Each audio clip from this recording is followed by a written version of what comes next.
बुजुर्ग और दोस्तों, আল্লাহ রাব্বুল আলামিন আমাদের সকলকে ভালো রেখে ভালোবেসে এই দ্বীনি মজলিসে কিছু কথাবার্তা শোনার তৌফিক দিয়েছেন, তাই আল্লাহর শুকরিয়া আদায় করি, বলি আলহামদুলিল্লাহ। মোহতারাম বুজুর্গ और दोस्तों, আমাদের আজকে একটা জিনিস জানা দরকার, সেটা খুবই দরকার জানা। সেটা কি? সেটা হচ্ছে নামাজে জানাজায় আমরা শরীক হই। জানাজার নামাজ আমি আপনি পড়তে যাই, উদ্দেশ্যটা কি, মাকসাদটা কি, কেন আমরা নামাজে জানাজা পড়তে যাই, উদ্দেশ্য কি, নামাজে জানাজা উদ্দেশ্যটা কি? নামাজে জানাজা হচ্ছে আসলে দোয়ায়ে মাগফিরাত, মৃত্যু ব্যক্তির জন্য দোয়া করা এবং তার জন্য সুপারিশ করা আল্লাহ রাব্বুল আলামিনের জাতের কাছে। তার নাম হচ্ছে নামাজে জানাজা। আর এই নামাজে জানাজার জন্য আল্লাহর হাবিব সাল্লাল্লাহু আলাইহি ওয়াসাল্লাম বললেন, কোন মুমিন মুমিনাত মুসলিমিন মুসলিমাত, কোন মুসলমানের মাইয়াতের নামাজে জানাজায় 100টা মানুষ যদি শরীক হয়, কতগুলো মানুষ?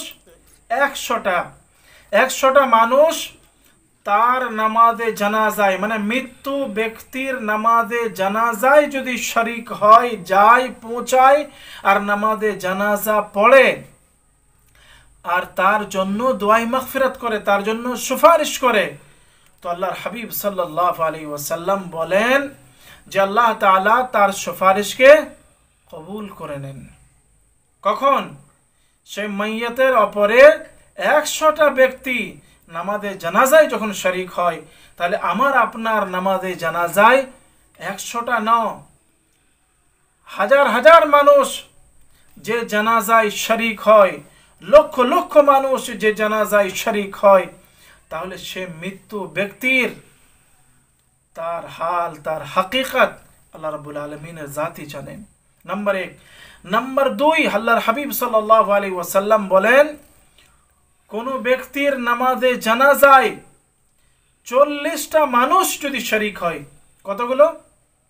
40টা মানুষ, 40 জন ব্যক্তি তার নামাজে জানাজায় যদি হাজিরি দেয়, আর সেই লোকগুলো যারা 40 জন হাজির হয়েছে নামাজে জানাজার জন্য, তারা আল্লাহ রাব্বুল আলামিনের জাতের উপর বিশ্বাস আর ইয়াকিন রাখে, আর অন্যান্য কোনো মানুষের উপরে কিংবা অন্যান্য কোনো জিনিসের উপরে তাওয়াক্কাল আর ইয়াকিন করে না। আল্লাহ জাতের উপরে বিশ্বাস ছাড়া কাউরি প্রতি বিশ্বাস রাখে না, মানে আল্লাহকে সে শরীক করে না। আল্লাহর হাবিব সাল্লাল্লাহু আলাইহি ওয়াসাল্লাম আল্লাহর সাথে কাউকে শরীক করে না। তো আল্লাহর হাবিব সাল্লাল্লাহু আলাইহি ওয়াসাল্লাম বললেন যে আল্লাহ পাক তার সুপারিশকে, তাদের সুপারিশকে, এই 40টা মানুষের সুপারিশকে আল্লাহ কবুল করেন। কখন? যখন 40টা মানুষ তার নামাজে জানাজায় শরীক হবে। নাম্বার 3, আল্লাহর হাবিব সাল্লাল্লাহু আলাইহি ওয়াসাল্লাম বললেন যে যে মাইয়াতের উপরে নামাজে জানাজার জন্য মানুষ হাজির হবে, তার নামাজে জানাজা পড়ার জন্য, সেখানে যদি মানুষ কম হয়, আল্লাহ হাবিব সাল্লাল্লাহু আলাইহি ওয়াসাল্লাম বললেন যে তোমরা 3 কাতার সফ বানিয়ে নাও। ক কাতার? 3 কাতার। আর এই 3 কাতার সফ বানানেওয়ালা মানুষগুলো যদি 3টা সফ হয়ে যায়, কটা? 3টে সফ, মানে 3 কাতার যদি হয়ে যায়, আর এই 3 কাতারের মানুষেরা আল্লাহর কাছে সুপারিশ করে, আর 3 কাতার নামাজ, 3টি সফ নামাজ সে জানাজা নামাজকে পড়ে, আল্লাহর হাবিব সাল্লাল্লাহু আলাইহি ওয়াসাল্লাম বলেন তার উপরে আল্লাহ পাক জান্নাতকে ওয়াজিব করে দেন। 3 কাতার মানুষ আছে, তার নামাজে জানাজায় শরীক হয়েছে, তো আল্লাহ হাবিব সাল্লাল্লাহু আলাইহি ওয়াসাল্লাম বলেন যে এই 3 কাতার মানুষ তার নামাজে জানাজায় শরীক হয়েছে, তো আল্লাহ তাআলা সে মৃত্যু ব্যক্তির জন্য জান্নাতকে কি করবেন? ওয়াজিব করে দেবেন। মোহতারাম বুজুর্গ और दोस्तों, আর 3 কাতারও যদি না হয়, কমের দিকে, আপনি ভাবেন 7টা মানুষ আছে, কটা মানুষ?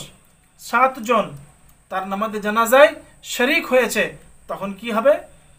তো তার জন্য মাসলা মাসাইল হচ্ছে যে একজন ইমাম হবে আর দুইজন দুইজন করে কাতার করবে, 3 কাতার, দুইজন প্রথম কাতারে, দুজন আবার দ্বিতীয় কাতারে, আর তিনজন আরো দুজন তৃতীয় কাতারে।